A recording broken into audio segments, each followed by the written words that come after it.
Got it? There we go. Yep, perfect. Thank you. You guys are good teachers, because I'm not that good at this stuff, so. You're doing great. And you can go ahead and get started. It's 11:15, so Okay, are we on? we are. Okay. Well, welcome back. I'm going to kind of push through some slides here that are maybe a little meaty, and so we won't get all hung up on them, and I'll try to simplify them, but I want to talk about some imaging. I want to talk about other conditions that are important to consider with brain injury, and then we'll get into the pathology, and then we'll sum it all up. So we left kind of speaking about neuroimaging findings, and one of the things that is interesting is that we will see atrophy in the brain occur even up to an average of 11 months after trauma. I'll show you a slide just in a little bit that shows that. But one of the things that is a common complaint of patients is fatigue after they have a traumatic brain injury. And of course, that gets blamed on depression and being lazy and yada, yada. But really, there's a lot of studies showing that in the region of the thalamus, it's a structure in the middle of your brain. I always call it the railroad station of our brain, because all of the sensory information that flows through your brain goes through the thalamus. And but we also know that in other diseases like multiple sclerosis or chronic fatigue syndrome or several others, that typically we'll see some of these changes in the thalamus. And of course, I have some colleagues out in UC San Diego. Lisa Delana Wood did this study, and I think it's coming up in a few slides, but basically we find that there's atrophy in that region of the brain in patients with a history of mild TBI. Probably explains the fatigue symptoms that they have. The thalamus sits in the center of your brain, kind of at an angle, and just a little side fact here, but it's very sensitive biomechanically to the forces that are subjected to a person's head when they have a brain injury. So it makes sense that we'd see some injury to that structure. Now, here's the other thing. This atrophy that we see in the brain, it is not diffuse. It is not like what you see just with normal aging, where the whole brain is kind of getting smaller. It's actually selective. And in the most, where you see the most atrophy, I list those structures there, but it's the hippocampus, for example, is very important for memory. The amygdala is very important for emotional regulation. Obviously the parietal lobes, the frontal lobes. But what's interesting is the same regions that we see injured in traumatic brain injury and that show atrophy are the same regions that we see indicators of amyloid deposition, which is a neuropathological biomarker of something that's seen in many dementias, including Alzheimer's disease. You know, so it makes us wonder: are there shared mechanisms here? But again, the imaging is something that can show us. This is the study I talked about by Lisa, where she did some very sophisticated imaging studies and found that they primarily showed more atrophy in the thalamic region. Now, they all, at the same time, I remember when I was talking about, I think we were talking about imaging. And there was about maybe 5 or 6 years ago, there was this big discussion that, well, if you had a mild traumatic brain injury and then you had some kind of finding on your CAT scan, well, then, okay, we'll believe it. And that was called a complicated brain injury. And an uncomplicated brain injury would mean you don't have any evidence on your CAT scan, and so it shouldn't be a problem. I love the use of the term. I think probably the defense insurance industry thought this one up. But so in fact, when you study patients that are classified this way, and again, my colleagues out at UC San Diego and the VA system did this, they found that people that came in, like, say they had all of the criteria for a mild brain injury, but they also had maybe a hemorrhagic contusion somewhere in their brain, then they were called complicated. They actually did, acutely, they tended to show more findings than the uncomplicated group. However, the complicated patients show much more improvement over time. The uncomplicated, the normal CAT scan group people, recovered more slowly, and especially on neuropsychological tests of memory and executive function and visual spatial processing. So it's kind of a story to tell you that just because you see something on a CAT scan, it probably doesn't mean you have a worse brain injury. It means you have one. But actually, if you don't show anything on your CAT scan, you're just as likely to show the same problems, if not worse. So that people stopped using that term after this study. This is an imaging study. This is another little side fact. But can you see my mouse? I don't know if you can, but the patient who is the control study over here. Yep, we can see your mouse, just so you know. Okay, thank you. So this is a guy, this is the researcher. This is actually Dr. Aaron Bigler's brain. And Dr. Bigler is a prominent researcher in the area of neuroimaging. And so we always tease him about this. But what he did is put himself up as a control. And then over here is one of his patients. And the date of this patient is injury is on 9/30/94. And if you look at his CAT scan, this is his CAT scan of, in terms of coronal slices, and this is a side view. That is read as a completely normal CAT scan.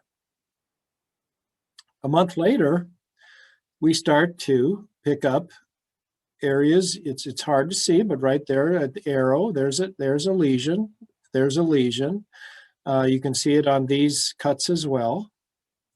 And then if we look at him 4 years later, look at the amount of atrophy in his brain. Now, the one way to see atrophy is look at this structure here. That's called your ventricles of your brain. It's filled with cerebral spinal fluid.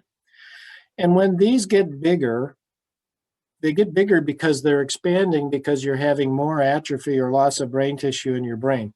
So look at this guy's ventricles in 1994, and now look at them in 1998. A significant expansion of the ventricles, meaning loss of brain tissue over 4 years in this guy. The point of this paper was the day of injury scan often doesn't tell you much. And in fact, to say that this person doesn't have a brain injury and they're normal would kind of be refuted by a scan a month later, and obviously refuted by a scan 4 years later. That's not normal. So after, kind of switching now to what are the types of other problems that people have that have brain injuries, people with brain injuries, what kind of conditions can they develop associated with the brain injury? And also, does it lead to a higher level of mortality? Now, these again, we got the Swedes. This is a 41-year study. They're looking at a population of 218,300 people and studying them. And their traumatic brain injuries were associated with lots of risks. I think we said before, where there's premature mortality, And the reason was for some sad reasons. Suicide, having another injury.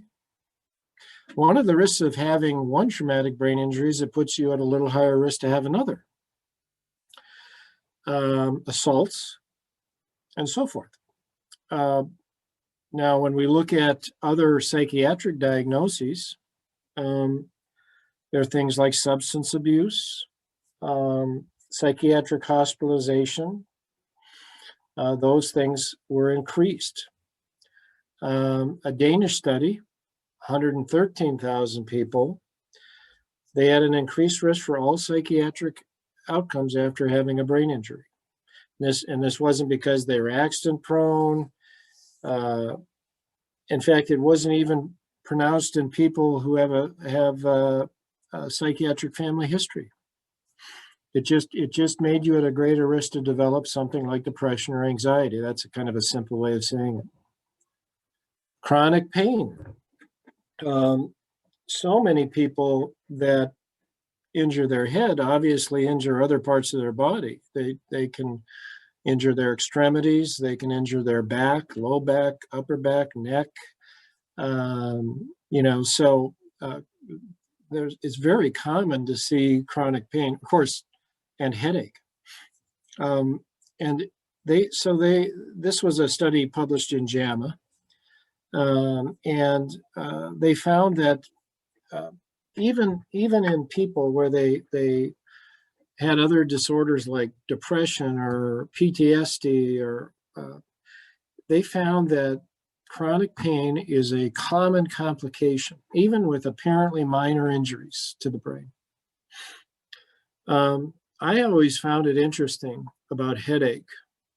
And I remember talking to Bob Ivers, who was a very, very wonderful neurologist when I first was a baby starting practicing. And one of the comments Bob always pointed out, because he was an excellent doctor for treating post-traumatic headache. And he found it so interesting that people that were in long comas with severe brain injuries often did not have headaches. But people with either a mild loss of consciousness and a mild TBI often found themselves having more problems with neck pain and headaches. And so it's curious if somehow being in a coma and not moving is somehow neuroprotective or helps with healing. When they look at, again, this is kind of the second part of this slide is, again, I think the most important thing about this is that people that are older, having a TBI can affect balance, and it can cause you to have a lack of insight, or basically it's putting you in more risk for injuries, falls, injuries in the home, or you could sustain another either physical injury or even another brain injury. It's not uncommon for me to have older patients who unfortunately will fall and sustain another concussion or even perhaps a brain injury. So those are the kinds of risks we see. But what are some other ones? We all know what sleep apnea is, and a lot of times sleep apnea is due to an obstruction of air going down our throat, and they call that obstructive sleep apnea. But you can also get a sleep disorder that's caused by injury to the brain, and that's more of a central sleep apnea. It actually doesn't always respond as well to things like traditional CPAP or something. But also, you'll see, in a lot of my patients, I see them develop what's called a REM sleep disorder. In other words, during REM sleep, they will have, most of us, when we're dreaming and we're in REM sleep, we're also generally paralyzed. We don't move when we're sleeping. And if you have a REM breakthrough sleep disorder, you'll start to move when you're dreaming. So people will have night terrors, they're swinging around, they're standing up, they're walking, they're yelling. because there's been a disruption of that normal sleep cycle. Hormonal dysfunction, particularly, I think you see this more in more severe injuries, but you can see all kinds of changes in different types of hormones when you have, particularly if you're having a more centrally affected brain injury. We talk about people that develop or even have depression or anxiety before they get hurt, or maybe develop classic symptoms of depression. But we often forget that one of the reasons is that they've sustained an injury to the part of their brain that helps them manage, for example, stress. Think about a frontal lobe brain injury. And then think about a stressful situation. So right now, if my secretary came in, forgot I was giving this Zoom talk, and I'd have to like shoo her away and keep talking, my brain would just kind of kick into gear. And instead of panicking, I'd handle that stress because I can multitask, hopefully, and I can handle these things. Well, now think about having an injury to your frontal lobes, the very part of your brain that involves managing a stressful response. It's not going to do it as well. And so because you have a brain injury, you're typically having more stressful situations, and then you have an injured brain who's being called upon to deal with the stressful situations and doesn't do it very well, which causes more stress. So you have a vicious cycle there, and that contributes to a person's mental health significantly. Many people will see also their financial stability change. They might not be able to work. They might not be able to get on disability. They might, so you might see all kinds of disruption to the family system and their own personal financial stability.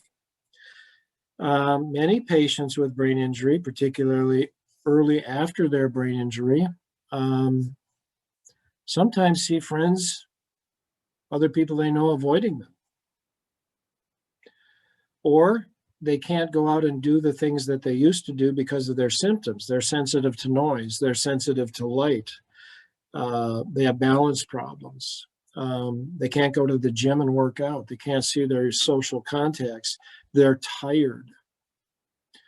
And so there's some increased isolation that can contribute to our symptoms.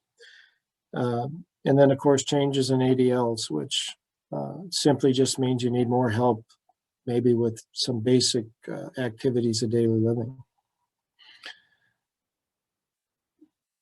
TBI, and think about this, represents the strongest environmental risk factor for dementia. What do I mean by that? So if a person had a dementing condition that they were going to develop, irregardless of having a brain injury or not, like vascular dementia or Alzheimer's dementia or Lewy body dementia, we don't know much about what the environmental factors are that cause that to happen. I mean, why do you start having symptoms of Alzheimer's disease, Parkinson's disease? We don't know. But we do know, if we think of the brain injury as an environmental risk that you acquired in life, then it becomes one of the strongest predictors. And of course, we know that the more brain injuries that you have, the higher the risk. Look at people that have repetitive brain trauma. We're going to talk about professional football players. We're going to talk about boxers. But what this pathology shows us is that probably let me back up. So many times when people hear, oh, brain injury can cause people to have cognitive decline or a dementia, they think, oh, having a brain injury must give you Alzheimer's. And that's not the way to look at it, because those aren't the same things. I'll have you know that if you go to autopsy on a patient diagnosed in life with Alzheimer's disease, on autopsy, you'll find 8 different types of neuropathology on average. So in addition to the traditional things we see in Alzheimer, we call them neurofibrillary tangles and plaques. We see tau depositions, we see amyloid depositions. What else do we see? We see small vessel disease, cerebral microbleeds. We see the blood-brain barrier not working properly. We see Lewy bodies. We see all kinds of stuff on autopsy. And so it's not the right question to say, oh, does brain injury give us Alzheimer's? Does brain injury give us Lewy body disease? No. But if you get some type of pathology in your brain from an injury, it might affect you later in life. Not everybody, for sure. We don't even know the answer to that question. But when we do see people that have a TBI and it causes them to have significant decline, and in some of this we know about is it involves people like professional football players. What we find is it's really a polypathology. There's amyloid beta that we see in other diseases. There's tau, which is in other diseases. There's this new one called TDP-43. And so then when you combine that with maybe you had some white matter injury from the original injury, you lost some neurons from the original injury, you combine that with neuroinflammation, and that's probably what is going on if a person goes on to develop some of these symptoms that are cause decline, like chronic traumatic encephalopathy in a person like a pro football player. Now, we know that the brain reacts to injury in a weird way. Amyloid is a protein that we find in the brains of many people with dementia. There was a study that showed that some people that, these were people that came in with extraordinarily severe brain injuries.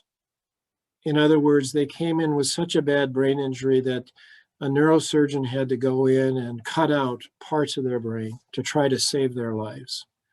And a lot of these people do not survive.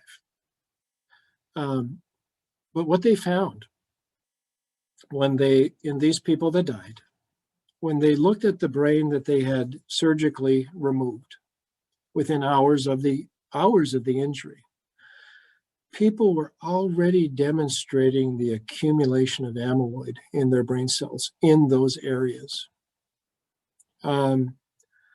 which is kind of remarkable. But it seemed to be a reaction to, at least we know this is in people with very severe injuries. It probably, accounts for why some people with very severe injuries have trouble later in life. Now, so this kind of leads to this discussion about chronic traumatic encephalopathy, which unfortunately has been kind of misrepresented in both ends of the spectrum in the media and so forth. But basically, this was an attempt to look at what was going on in some of these athletic people who, after many years of professional football or boxing or other sports, all of a sudden started to show a very significant and rapid dementia. And, keep in mind here, we're looking at a very selective group of people. We can't really extrapolate and say this applies to all of us, because it just doesn't. But it is interesting that at least in the studies where they've had an ability to look at this neuropathologically, it looks like that when people develop this chronic traumatic encephalopathy, due to repetitive brain trauma, it's probably because they start depositing this tau protein. And those are all the complicated names, and please don't worry about them. But I'll show you, for example, this is what chronic traumatic encephalopathy looks like under a microscope. So when you're looking at this right here, you're looking at this, or so you see these little dark spots. If we zoom in on those things and look at this, this would be a person at stage 3. So they have this system they use to grade these pathologies. And this was a person who would be in stage 3 at autopsy, showing all of this tauopathy, all of these tau depositions destroying the nerve cells in there. It's that guy, Aaron Hernandez, the tight end for the New England Patriots, who ended up then murdering somebody and getting sent to jail, and then killed himself. And when they autopsied his brain, this is what is called his septum palluticum. And this is an area of the brain that is near the hippocampus, near the fornix, near the areas of the brain that often get injured in brain injury. And this is a stage 3 chronic traumatic encephalic patient. So there is the individual cells. There is the gross anatomy. And the amount of atrophy you're seeing here, and I believe Aaron Hernandez was around 28 or 30 at this time, this would be about what an 80-year-old would look like.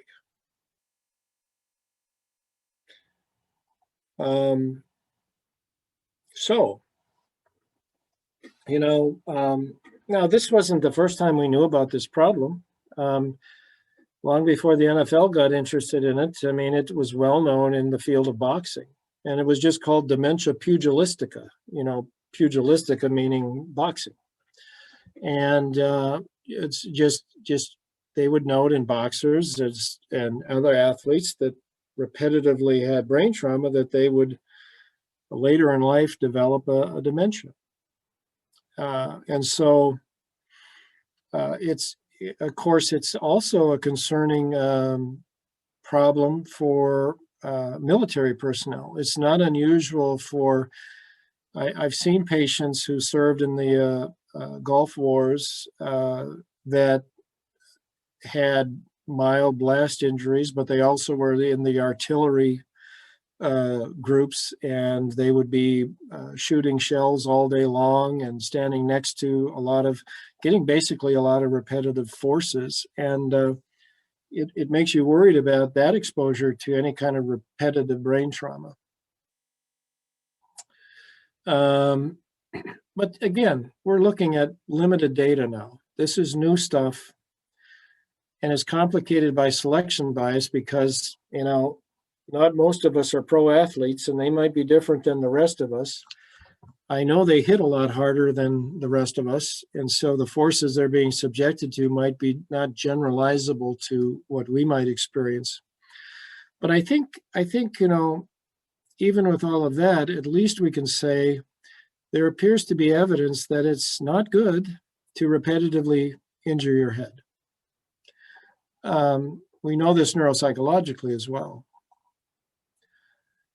So kind of as a final wrap up here, we need to think of traumatic brain injury as a chronic health concern. We don't need to worry about it, and I don't mean to worry any survivor watching this lecture that they should just decide now that they're going to have terrible health problems.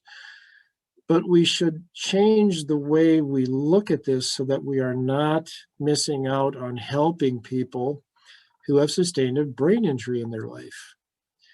I don't care if it was 10 years ago. If you're hitting a transition period in your life and you come in to see me and I find that you have some problems and I determine it's because of your brain injury and it may be a little worse than it was 10 years ago, that shouldn't stop me from being able to refer that patient to get therapy, to get help, to reduce their problems. If we look at the field of stroke, we know that the incidence of dementia after one stroke has about a trajectory of about 9 years after stroke.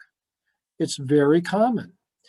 And so, we often treat patients with stroke for multiple problems long after they've had a stroke. But we seem to have this, or at least some people have this idea in their head that, well, you have a brain injury and 18 months, 2 years later, you are where you are, so get over it and deal with it. Well, that's not necessarily accurate. And so we know it's a condition that we can see on neuropsychological measures of performance. We know it's an injury that now we can image, and that imaging changes over time.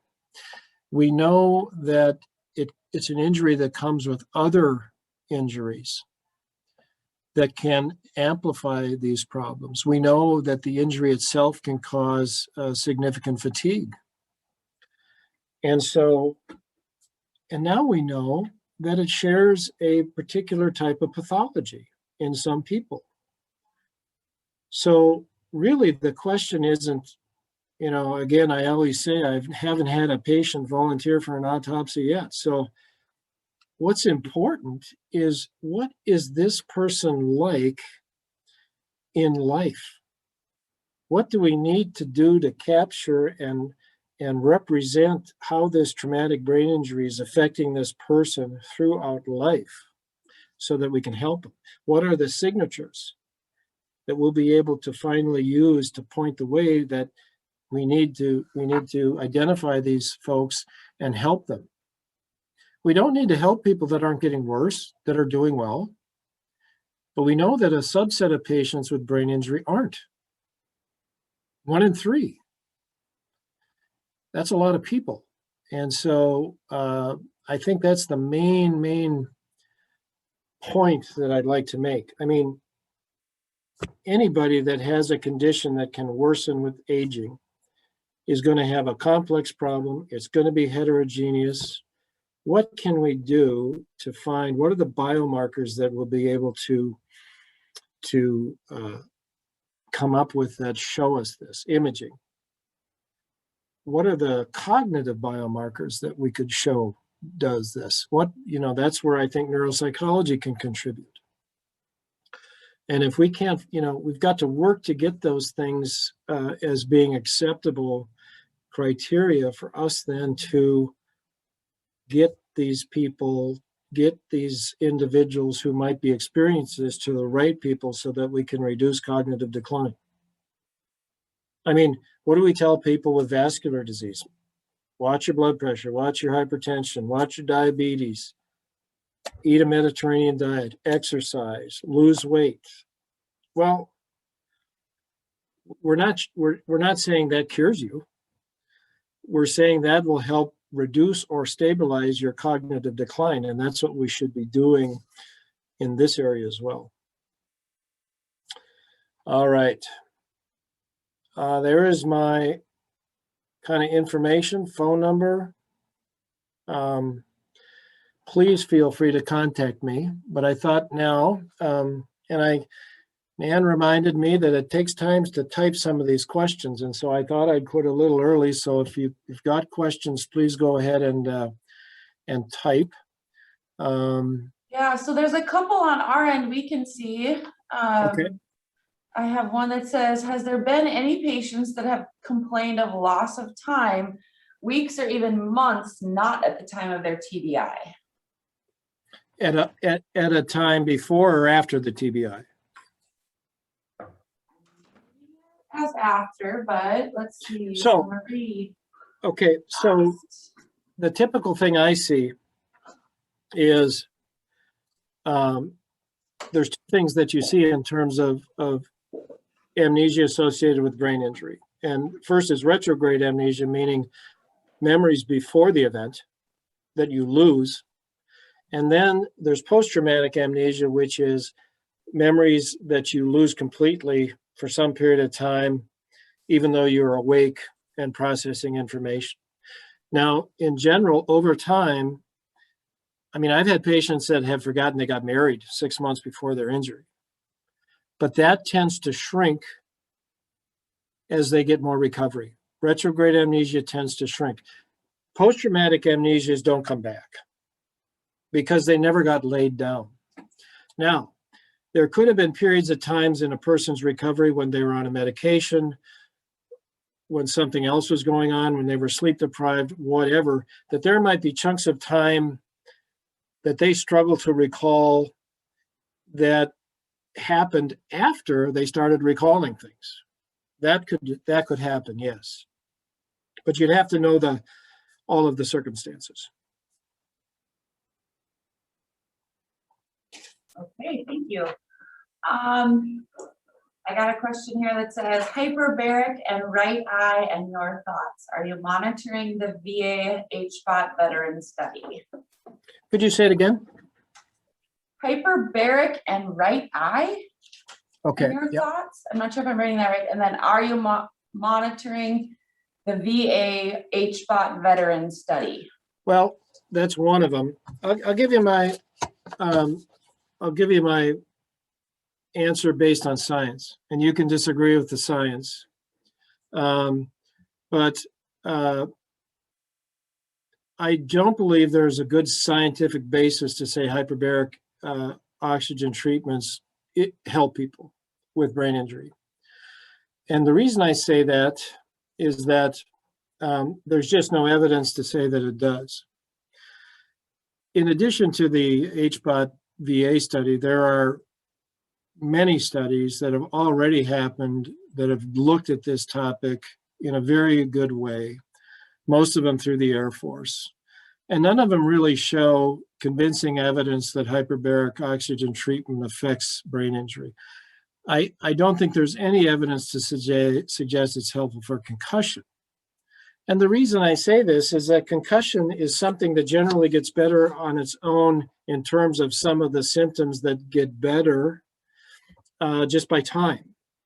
So what I always struggle with when I have this discussion with hyperbaric individuals is, what is it that you're treating? Oftentimes the answer will be, oh, it's inflammation or it's oxygenation. And it's like, yet there's no evidence that we can reliably use to measure that.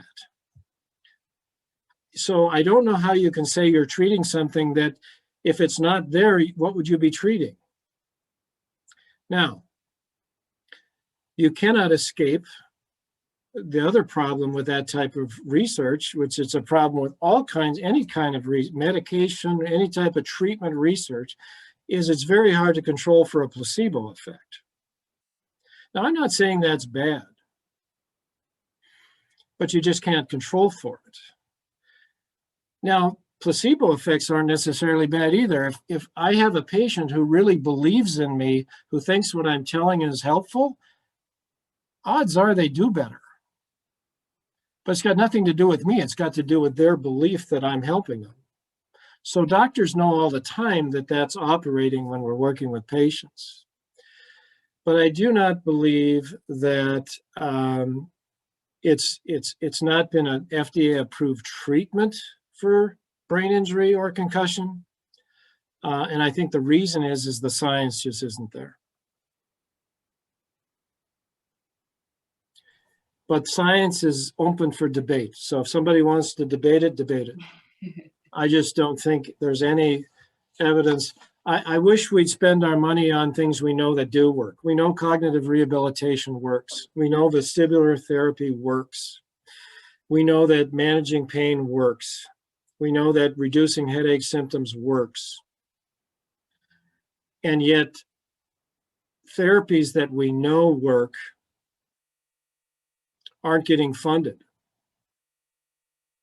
And then people are spending money of their own on hyperbaric treatments. And I don't think that's I don't think that serves any practical reason. And I'd rather spend, if we have limited resources, we should focus on getting patients to therapies we know that actually work and have a scientific basis to show it. Okay. Took the words right out of Rebecca's head. That's how she's always answered that too. So what would be a reason to schedule a consult with you years after my injury? I get the message, deal with it, but if there's help available, I want to keep working on getting better. A lot of I see, it's not unusual for me to see a patient with a memory problem, and in the course of taking a history, find out that they had a brain injury 2 years ago. And they don't even bring it up until I ask them. And I had a guy that fell 40 feet, landed on his face in an elevator, a grain elevator on cement. Well, he had a spinal injury. Thank God he wasn't paralyzed, and he made a good recovery from that.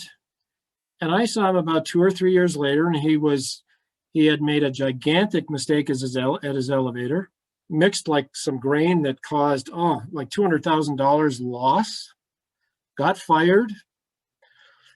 And I'm taking a history, and he's talking about a spinal injury. And I said, well, did you hurt your, oh yeah, I was knocked out, but they just said it looked like I was doing good.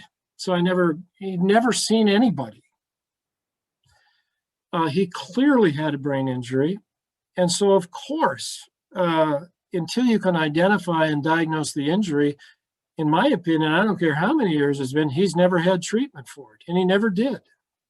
And so that would be a perfect idea to get this person involved in therapies. And in fact, we did get this person involved. I believe I sent him, I can't remember, Nan, but I'm sure it was you, and he did very well.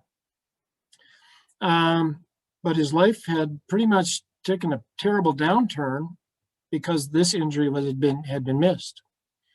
And I could tell stories all day long. A CEO who had a heart attack and fell and hit his head on a bumper.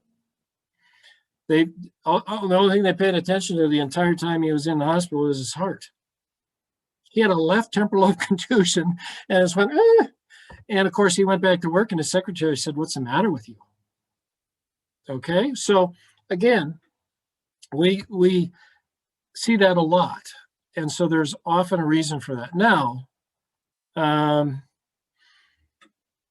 so again, if you've had an injury before and has been diagnosed, that's probably something I could review more than work up, and try to get at the complexities of what's causing these problems. But yes, it's not a dumb idea to always consider thinking about that.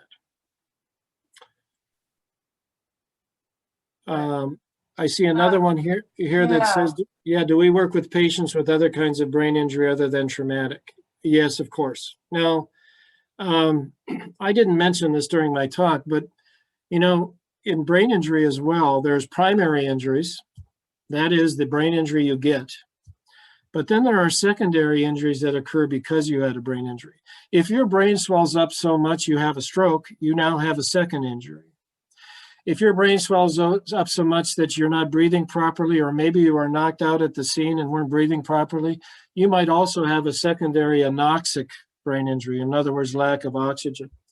So even within brain injury, we see other injuries that complicate it. But yes, we see patients with stroke, we see patients with brain tumor, anything that can damage your brain, methamphetamines, alcohol, you name it. We see patients like that.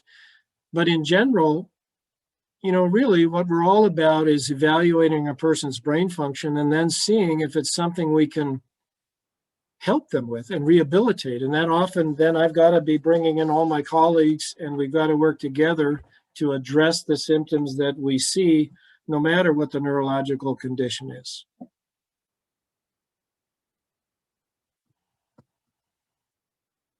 All right.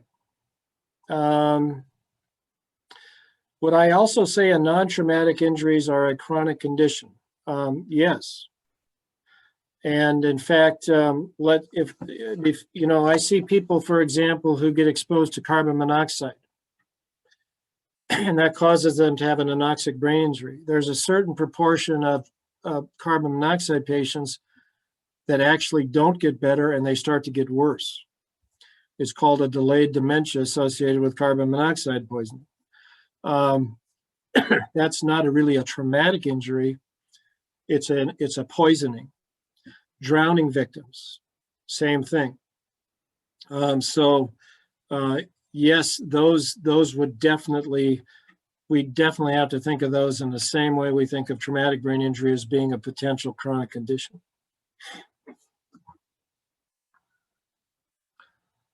Somebody asked if they had an injury and treatment 3 years ago, but now are having new problems. Is it appropriate to make an appointment? It would be appropriate, but I would tell you first, make sure you get a good workup, which means not a lot. But for example, you should see your doctor. They should check your thyroid. They should check a B12 and a folate, and they should do a metabolic panel.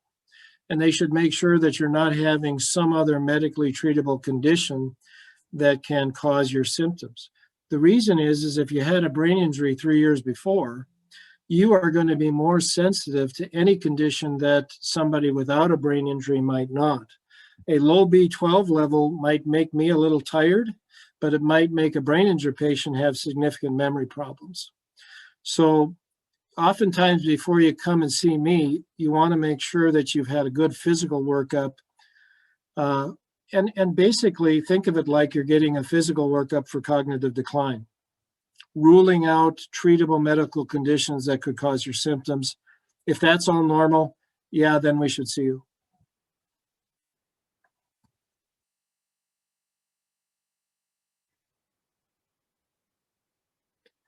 Anyone else? Looks like we're running out of questions, which is fine. If that's okay, then I will say goodbye. Yes, And, you can do that.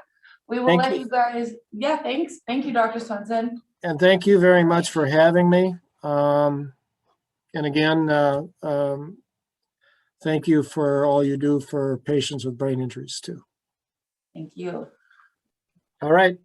Okay. Dr. Have a Swenson. good conference. Yes, so now we are gonna break for lunch. So you have some free time until 1:15, unless you want to join us for the social lunch. That will just be a different link though, so then we can actually see your face.